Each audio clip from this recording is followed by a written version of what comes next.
চুমুকে। সুপ্রিয় দর্শক, আজকে আমাদের মাঝে উপস্থিত রয়েছেন সাহিত্যিক ও সাংবাদিক শাহ আলম সাজু। শুভ সকাল, কেমন আছেন? শুভ সকাল, ভালো আছি। বইমেলা তো চলে আসলো, সো এবারে বইমেলায় আপনার একটি বই এসেছে যেটির নাম হচ্ছে চার গোয়েন্দা ভয়ঙ্কর জঙ্গলে। সো একটা রহস্য অলরেডি তৈরি হয়ে গেছে নামে, এবং বইটিও আমি আপনার কাছেই দেখতে পাচ্ছি।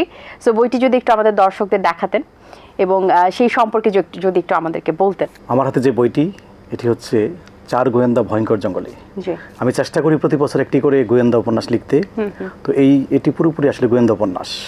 বইটি করেছেন অনন্যা, বাংলাদেশের খুব নামকরা প্রকাশনী, আর প্রচ্ছদ করেছেন আমার খুব প্রিয় একজন মানুষ, নেয়াজ চৌধুরী তুলি।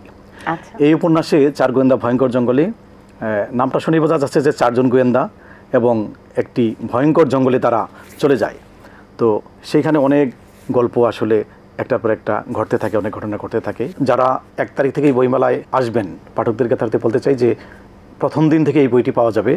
এবং আমার একটু বিশ্বাস আছে, যারা কিশোর কিশোরী পাঠক, তারা গোয়েন্দার প্রতি তাদের যে ভালোবাসা, আমি প্রতি বছর দেখি যে বইমেলায় এসে তারা গোয়েন্দা উপন্যাস খোঁজে, নানা রকমের বই খোঁজে।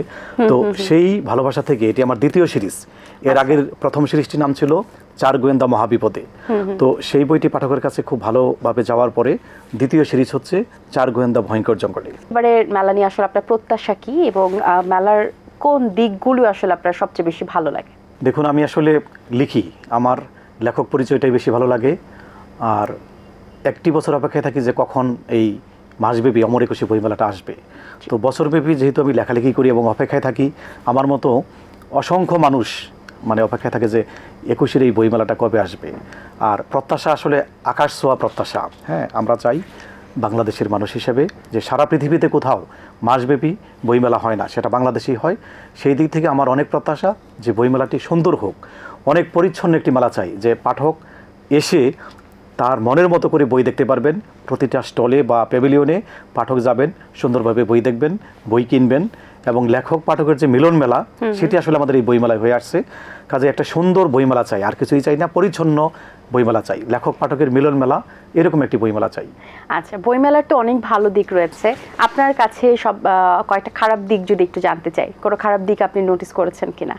না, সেটা তো থাকেই, কিন্তু আমরা পজিটিভ আসলে ইতিবাচক দিকগুলোই আলোচনা করি। যে এই যে দূর দূরান্ত থেকে মানুষ আসে, হ্যাঁ, আপনার শুধু তো ঢাকা না, সারা বাংলাদেশের বিভিন্ন জায়গা থেকে, দেশের বাইরে থেকে আসেন। তো আমি মনে করি যারা দূর দূরান্ত থেকে বইমেলায় আসেন, কিংবা ঢাকা থেকে আসেন, যারা পরিবার নিয়ে ঘুরতে আসেন, সন্তানদের নিয়ে আসেন, তারা কেন আসেন?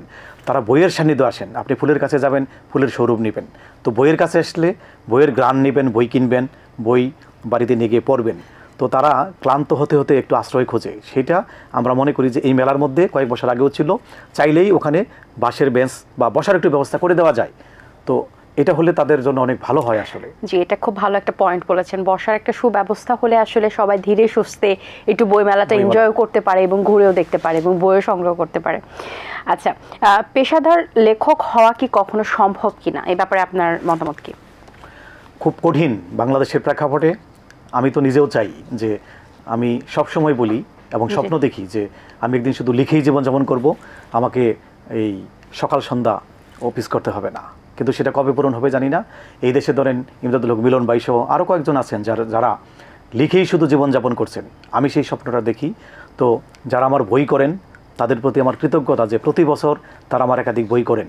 তো সেইটা যদি তারা বিবেচনা করেন যে হ্যাঁ, একজন লেখক, তাকে রয়্যালিটি যদি সেইভাবে দেওয়া হয়, তাহলে উনি এই এটাকে পেশা হিসেবে নিতে পারেন। আচ্ছা, বই প্রকাশের 25 বছর আপনার পূর্ণ হলো, সো সেই জায়গা থেকে কি ধরনের বই লিখতে খুব বেশি পছন্দ করেন? আমি আসলে এক ধরনের লেখা কখনোই লিখি না। আমি তো মূলত লিখি উপন্যাস, গল্প দিয়ে আমার জীবন শুরু হয়েছে, লেখক জীবন। তো এখন মূল ফোকাস হচ্ছে উপন্যাস।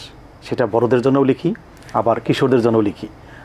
এক ধরনের কখনো না। যেমন এই যে আপনি যেটা দেখলেন যে চার গোয়েন্দা ভয়ঙ্কর জঙ্গলে, এটি হচ্ছে আসলে শিশু কিশোরদের জন্য, বা বড়রাও পড়তে পারেন, কিন্তু আমি বড়দের জন্যও লিখি। তো এই বইমেলায় আমার আরেকটি গোয়েন্দা উপন্যাস 1 তারিখ থেকে পাঠকরা পাবেন। তার নাম হচ্ছে গোয়েন্দা বাবলু। বাবলু নামে একজন গোয়েন্দা আছে, সেটি শব্দশিল্পর স্টলে অলরেডি 1 তারিখ থেকে পাবেন। আর বড়দের জন্য আমি একটি বই লিখছি, সেটিও আশা করছি মেলায় পাঠকরা পাবেন। সেটি হচ্ছে আপনার মাধবী, একেবারেই মেয়েদের জীবনের গল্প। মাধবী একজন মেয়ে, তার সাথে আরও কয়েকজন মেয়ে, তাদের সুখ দুঃখ, হাসি কান্না, সফলতা এবং ভালোবাসার গল্প মাধবী। এই বইটি এই মেলায় পাঠকরা পাবেন। আচ্ছা, বইমেলা তো পাঠক এবং লেখকের একটা মিলন মেলা হয়ে থাকে, সেই মিলন মেলা নিয়ে আপনার মতামত কি বা আপনার অনুভূতি কি? দেখুন, আমরা প্রতিদিন ওই যে বললাম যে অপেক্ষায় থাকি, এবং আমি প্রতিদিন আসলে বইমেলায় যাই, অফিস শেষ করে যাই কিংবা ছুটি নিয়ে হলেও আমি মেলায় যাই। তো এই যে পাঠকের এবং আমার লেখক ক্যারিয়ারে সবচাইতে যদি বলি যে এই পাঠকদের যে প্রতিক্রিয়া এবং পাঠকরা যে আমার বই নিচ্ছেন যে অটোগ্রাফ, সেটা হচ্ছে এই গোয়েন্দা উপন্যাসের জন্য আমি সর্বোচ্চ অটোগ্রাফ দিয়েছি। হ্যাঁ, তো সেই অপেক্ষা তো থাকে, ভালোবাসা থাকে, এবং পাঠকরা আসেন। পাঠকরা ধরেন গত বছর এরকম হয়েছে যে আমার একটি গোয়েন্দা উপন্যাসের বড় পরিসরের পুরন ঢাকার একটি স্কুল থেকে বেশ কজন স্টুডেন্ট আসছে, এবং আমি তো চাই না যে এককভাবে তারা নানা রকমের বই নিতে পারে, তারা আমার ওই গোয়েন্দা উপন্যাসটাই কয়েকজনে নিয়ে নিল। এবং আরেকটি হয়েছে যে একজন বাবা 3 জন কন্যাকে নিয়ে আসছিল, 3 জন কন্যাকে আপনার ওই গোয়েন্দা উপন্যাসটাই কিনে দিচ্ছে। এরকম অনেক হয়েছে যে অনেক পাঠক আসে, ভাই বোন আসে, তারা আমার একাধিক গোয়েন্দা উপন্যাস একই পরিবারে নিয়ে নেয়। তো এই যে তাদের সঙ্গে যে আমাদের মিলন মেলা, সেটা এই স্বপ্ন নিয়ে আসলে বেঁচে থাকা। 10 বছর ধরে আপনি নিজের এলাকায় বই বিতরণ করে আসছেন এবং আপনি লাইব্রেরিও খুলেছেন। তো এই ধরনের উদ্যোগে মূল কারণটি কি? এটি হচ্ছে যে মানুষের জন্য কিছু করা বা সমাজের জন্য কিছু করা, সেই স্বপ্ন ধরেন আমার ভেতরে অনেক বছর ধরে। যেমন পলান সরকার বাংলাদেশকে নাড়িয়ে দেওয়া একজন মানুষ, যিনি বাড়ি বাড়ি গিয়ে মানুষকে বই দিতেন। সেই পলান সরকারকে দেখে আমি উজ্জীবিত বা অনুপ্রাণিত হয়েছি যে আমি মানুষকে বই দিতে পারি। তো সেই দিক থেকে চিন্তা করেই আমার যেখানে জন্ম, বেড়ে ওঠা টাঙ্গাইল জেলার সখীপুর উপজেলার কুতুবপুর গ্রাম, এবং আমি বলি যে আমার 3টি গ্রাম পাশাপাশি, কুতুবপুর, বড়চনা এবং শ্রীপুর। তো সেখান থেকেই শুরু হয়েছিল। বড়চনা উচ্চ বিদ্যালয় থেকে 10 বছর আগে আমি বই দেওয়া শুরু করি, এবং আমার যে তৎকালীন একটা ইউনিয়ন ছিল, কালী ইউনিয়ন, প্রতিটা স্কুলের, আমার ইউনিয়নের সবকটা স্কুলের ধরেন যারা মেধাবী, আমি চাইলেও সবাইকে দিতে পারি না, যে কারণে শুধু মেধাবীদেরকে এনে আমি বইটা দিই। এবং এটা প্রতি বছর আমি দিয়ে যাচ্ছি। আমার উপজেলার বিভিন্ন গ্রামে গ্রামে গিয়ে বই দিই, বা কোথাও যদি পাঠাগার হয়। কয়েকদিন আগে আমি ছুটি কাটিয়ে আসলাম আমার পাশের ইউনিয়ন থেকে, সেই গ্রামটার নাম একটু বলি যে উত্তর গড়বাড়ি। তো সেখানে একজন স্টুডেন্ট বরিশাল বিশ্ববিদ্যালয়ে, তার নাম সুজন, ওরা একটা পাঠাগার করলো। তো আমি যেহেতু ছুটিতে গেছি, আমাকে কিছু বই চাইলো, আমি 20-30টা বই নিয়ে সেটা উদ্বোধন করে দিয়ে আসলাম। এরকম আমাদের উপজেলায় সখীপুরে বেশ কিছু পাঠাগার আছে। এখন আমাকে অনেকে প্রশ্ন করে যে এই যে আপনার মাধ্যমে অনেক জায়গায় পাঠাগার হচ্ছে বা আপনি অনুপ্রাণিত করছেন, তো আপনার গ্রামে পাঠাগারটা কোথায়? তো আমার এই 25-এর স্বপ্ন হচ্ছে যে আমি আমার নিজস্ব জমিতে, আমার নিজের গ্রামে, যেটা একেবারে শ্রীপুর পাড়া বলে, সেইখানে আমি একটি পাঠাগার এই বছর করব।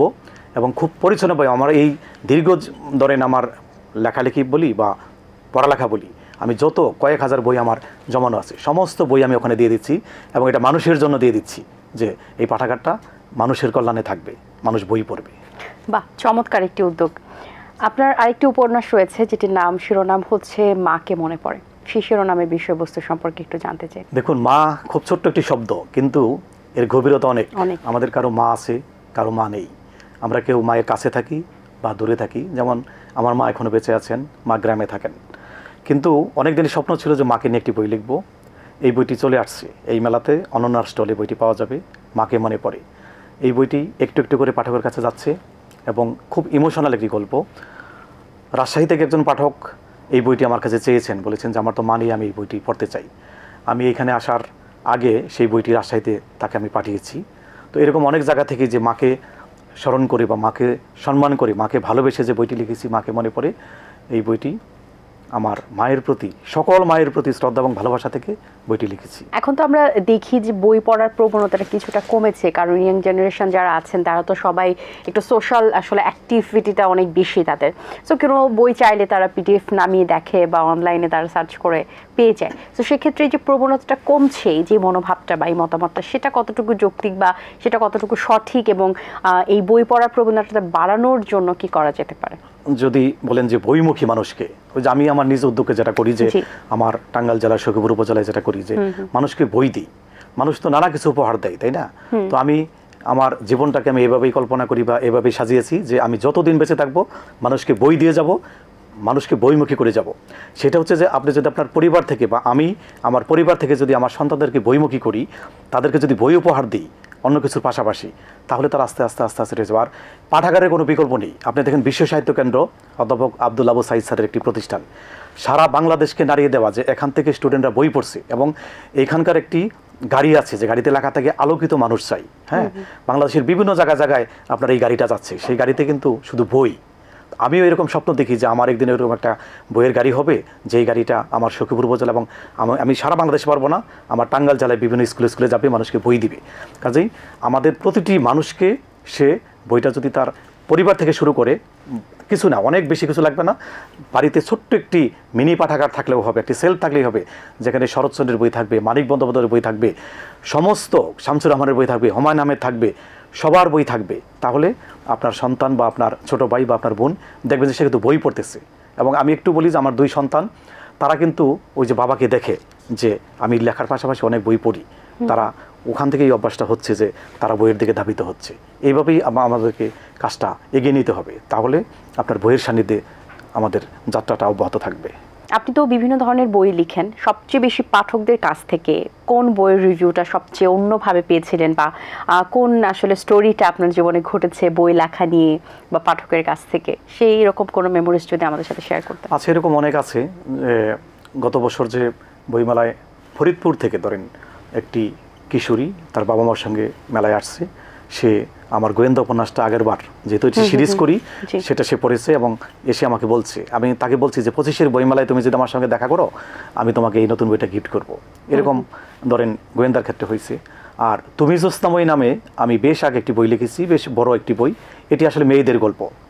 এই বইটি অনেক মেয়ের কাছে গেছে, আমি ধরেন দেখেছি যে যারা এই বইটি তাদের কাছে গেছে, সেই মেয়েরা আমাকে ফেসবুকে জানিয়েছে যে যেহেতু এটা মেয়েদের স্ট্রাগলের গল্প, তাদের এটা ভালো লাগারই কথা। হ্যাঁ, তো আমি চেয়েছি যে তাদের মতো করে তাদের জীবনের গল্পটা কারো কাছ থেকে শুনে বা পত্রিকায় পড়ে বা নিজে কল্পনা করে লেখার জন্য সেই বইটি নিয়ে অনেক ফিডব্যাক আমি পেয়েছি। তারপরে জ্যোৎস্নাকর নামে আমি একটি বই লিখেছি, সেটি কয়েক বছর আগে, একেবারে আমাদের মধ্যবিত্তের গল্প, একেবারে সাধারণ মানুষের গল্প, যে মফস্বল শহরে একজন শিক্ষক তার পরিবার, সেটি মানুষকে ছুঁয়ে গেছে। যারা এই বইটি পড়েছে আমাকে জানিয়েছে যে জ্যোৎস্নাকর বইটি তাদের ভালো লেগেছে। এরকম আসলে আছে, অনেক বই আছে যে গল্প হয়তো আবার সামনে আমরা করব। জি, অসংখ্য ধন্যবাদ আপনাকে, খুব ভালো লেগেছে কথা বলে, আশা করছি দর্শকদেরও ভালো লেগেছে। অনেক শুভকামনা রইল আপনার জন্য, ভালো থাকবেন সবসময়।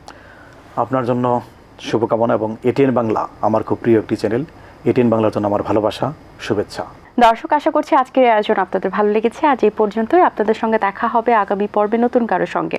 আমার আজকের এই সুন্দর ড্রেসটি স্পন্সর করেছে আনজারা। সবাই ভালো থাকবেন, সুস্থ থাকবেন এবং এটিএন বাংলার সাথেই থাকবেন। আল্লাহ হাফেজ। দিন আসে দিন যায়, সময়টা চলে যায়, তবু আছি এই বেশ ভালো। জীবনটা রঙময়, যেভাবেই হওয়া চাই, নয় কভু সাদা কালো। এই আশাতে স্বপ্ন ভাসে, সুখ হাসে চোখে মুখে, চায়ের চুমুকে, চায়ের চুমুকে।